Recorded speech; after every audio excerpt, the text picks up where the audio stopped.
നമ്മളിന്ന് നടുക്ക് ഒരു വിടർന്ന ചെമ്പരത്തി അങ്ങോട്ട് വെച്ച് കൊടുക്കാം കേട്ടോ. അതിന് മുമ്പ് തന്നെ നമ്മുടെ ഈ കൊച്ചു പൂവ് അങ്ങ് ഇട്ട് കൊടുത്തേക്കാം, അപ്പം കാണാൻ പറ്റും. എന്നിട്ട് ചെമ്പരത്തി വയ്ക്കാം, അല്ലെങ്കിൽ പിന്നെ കാണില്ല. ആ കുഞ്ഞു മുളക് പോലത്തത് അങ്ങ് ഇട്ടു കേട്ടോ. അതിന് ശേഷം നമ്മൾ ചെമ്പരത്തി വയ്ക്കാം. ഇനി നമുക്ക് ഈ ചുമന്ന ചെമ്പരത്തി, കുടം ചെമ്പരത്തിയാണ്, അതിൻ്റെ ഇതളിങ്ങനെ വിരിച്ചിട്ട് ഇട്ട് കൊടുക്കാം. അങ്ങനെ 2 ലൈൻ ഇട്ട് കഴിഞ്ഞ് 3ാമത്തെ ലൈൻ ഈ വയലറ്റ് പൂ, നല്ല പൂ, കളർഫുൾ.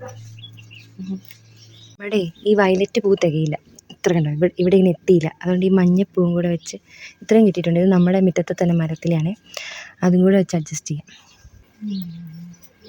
എങ്ങനെയുണ്ട് എൻ്റെ അഡ്ജസ്റ്റ്മെൻറ്റ്? ഞാൻ പോയി കുറേ കടലാസ് ചെടി പറിച്ചിട്ട് വന്നിട്ടോ. കുറേ ഇല്ല, അതുകൊണ്ട് തന്നെ നമുക്കത് കൊണ്ട് കൈയും കാലും വെക്കാം. അപ്പുറത്തുപ്പുറത്തൊക്കെ വെച്ചിട്ട് കാണിച്ചു തരാമേ. നമ്മുടെ മുറ്റത്ത് എപ്പോഴും ഉള്ള പൂവാണ് ഈ ചെമ്പരത്തി പൂ. ഈ പൂവിൻ്റെ ഉറപ്പിലാണ് ഞാൻ ഈ തവണ ഓണപ്പൂക്കൾ ഇട്ട് തുടങ്ങി. അതിട്ടു കേട്ടോ. പിന്നെ നമ്മളിപ്പോൾ കടലാസ് പൂ പറിച്ചിട്ട് വന്നില്ലേ, അതിട്ട് കൊടുത്തു, കൈയും കാലും വെച്ചു. ചെമ്പരത്തി ഫുള്ളായിട്ട് വെച്ച് കൊടുക്കാമെന്ന് വിചാരിച്ചു. അത് ഫുള്ളായിട്ട് ഇരിക്കണമെങ്കിൽ ഇവിടെ ഇങ്ങനെ മൂട് വെട്ടിക്കൊള്ളു, എന്നാലേ ഇരിക്കുള്ളൂ. ഞാനൊരു മിഠായി എടുത്ത് തിന്ന വിശക്കണം.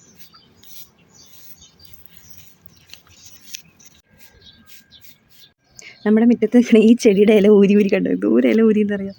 ആ ഇല കൊണ്ടൊരു ഇത് ഇട്ട് കൊടുത്തിട്ടുണ്ട് കണ്ടോ.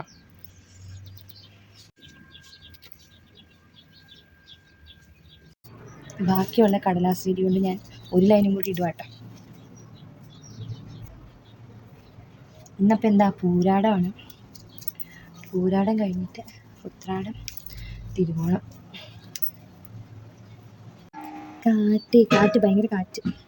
കടലാസ് പൂവിനാണെങ്കിൽ തീരെ കട്ടിയില്ലല്ലോ, അപ്പോൾ പിന്നെ ഞാൻ കാറ്റിനോട് പറയും, കാറ്റേ നീ വീശരുതിപ്പോൾ, കാറേ നീ പെയ്യരുതിപ്പോൾ, ആരോമൽ തോണിയിലെൻ്റെ ജീവൻ്റെ ജീവനിരിപ്പു. ആരോമൽ തോണിയിലെ ജീവൻ്റെ ജീവനൊന്നും ഇരിപ്പില്ല, എന്നാലും കാറ്റ് വീശരുത്, എല്ലാം പറന്നു പോകും.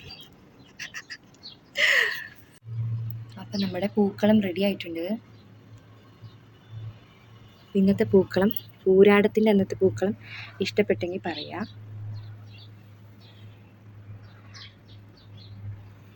ഇഷ്ടമെങ്കിൽ ലൈക്ക് ചെയ്യാൻ മറക്കല്ലേ.